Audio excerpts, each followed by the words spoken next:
n'étant pas soutenu par, comme je viens de le dire, par un appareil politique, mais peut-être par un conglomérat de forces politiques.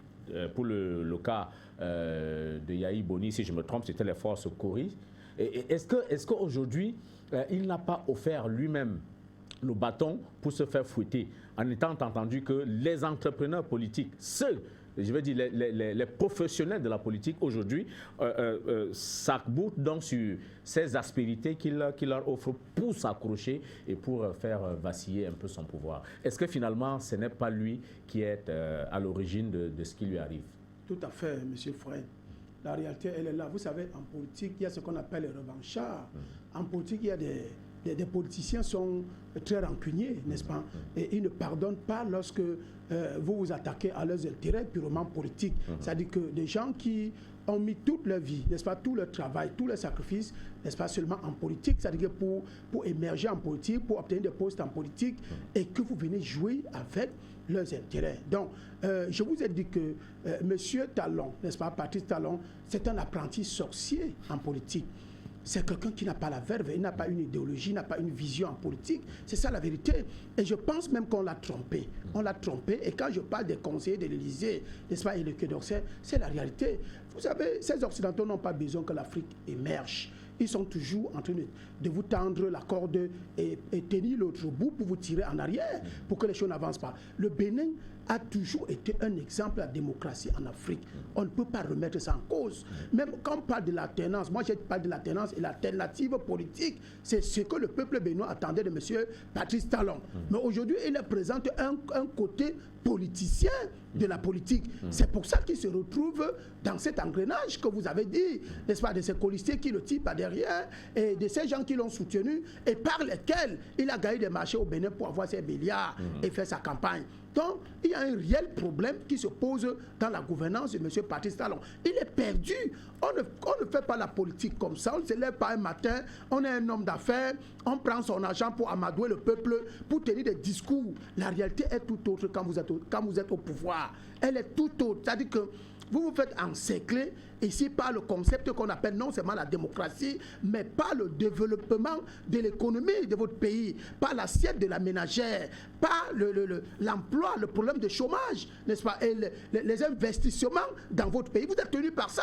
Et quand vous n'êtes pas préparé à gouverner, vous vous égarez carrément. C'est-à-dire que vous ne savez plus ce qu'il y a à faire et maintenant vous utilisez les leviers de la politique. Et les leviers de la politique voudraient que vous vous retrouvez dans ce contexte de M. Talon. C'est-à-dire que vous ne savez plus ce que vous allez faire. On peut plus avancer un pas devant et reculer un pas en arrière. Vous utilisez donc ce qu'on appelle les institutions. Et quand on parle des institutions, on parle des hommes qui sont à la tête des institutions. C'est-à-dire que vous refusez qu'il y ait la séparation des pouvoirs. C'est pour ça que vous allez voir, quand ils donnent les injonctions à l'armée d'aller tirer, parce qu'il n'a pas de solution pour le peuple, au vu des actes qu'il a posés, au vu des décrets qu'il a écrits, n'est-ce pas? Il est coincé, carrément coincé, et maintenant il va utiliser des juges, dont la justice elle-même. Oui. Il va utiliser les juges pour aller intimider. Michel Bouba, oui. Excusez-moi, vraiment pardon de vous couper. Il y a un téléspectateur qui s'impatiente en ligne. Est-ce que, avec votre permission, nous le prenons?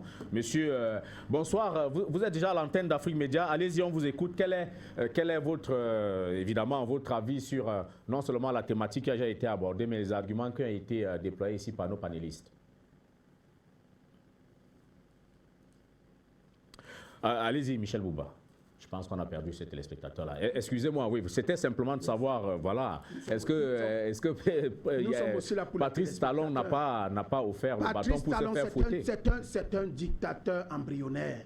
On doit l'écouter, n'est-ce pas, dans son concept de la gestion des affaires. Oui. On doit empêcher M. Talon de continuer, n'est-ce pas, sur cette voie-là. Sinon, le Bénin va chambouler. Si le Bénin va se retrouver comme les autres pays en Afrique centrale, là où il y a, comme je ne veux pas les citer ici, pour ne pas les mettre très mal à l'aise, les téléspectateurs connaissent ces pays-là très bien. Donc, il faut que le Bénin continue dans la marche de la démocratie, de l'alternance et pour l'alternative politique. Il faut que le Bénin continue à être un exemple et un modèle. On a vu M. Yaya Boni, quand il a sur le pouvoir, se balader et résider carrément au Bénin sans problème, n'est-ce pas, sans inquiétude. Et le simple fait que Monsieur Patrice Talon ayant constaté que monsieur Yaya Boni, avec son parti politique et les autres partis politiques de l'opposition, étaient en train de s'organiser parce qu'on dit que Yaya Boni est le chef de l'opposition déjà au Bénin.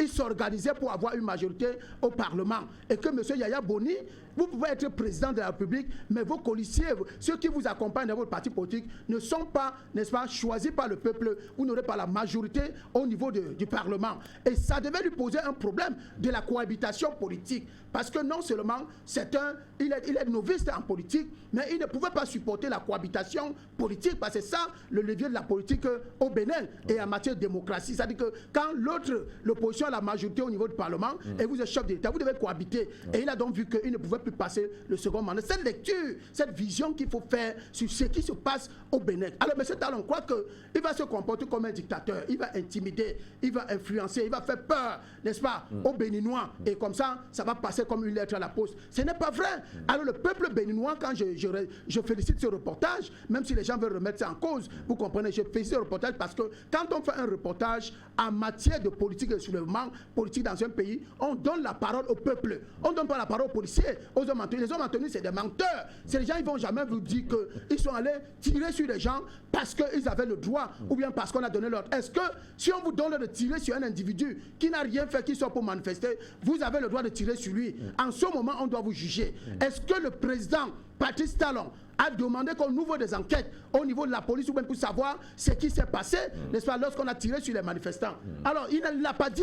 Donc, je dis que Talon doit être jugé, n'est-ce pas, par la justice béninoise. C'est ça. Bon. Alors, et pour non seulement on doit le juger, mais Patrice Talon, le peuple béninois doit s'arranger pour qu'il ne soit plus président de la République. Ce n'est pas un homme politique, c'est un commerçant, c'est un homme qui cherche de l'argent en politique. Et il est perdu, n'est-ce pas, dans le paysage et dans l'idéologie politique qu'on doit implémenter au Bénin. Le Bénin est un peuple, n'est-ce pas? Le Bénin a un peuple qui est souverain. C'est un peuple qui a toujours su revendiquer ses voix et défendre ses intérêts. Et je crois que le peuple béninois va continuer avec le président Yaya Boni, Nicéphore Soglo et les autres présidents qui sont encore vivants, de se battre pour que cette démocratie qu'ils ont implémentée au Bénin puisse continuer, je dis puisse avancer et que le Bénin soit le modèle de la démocratie en Afrique.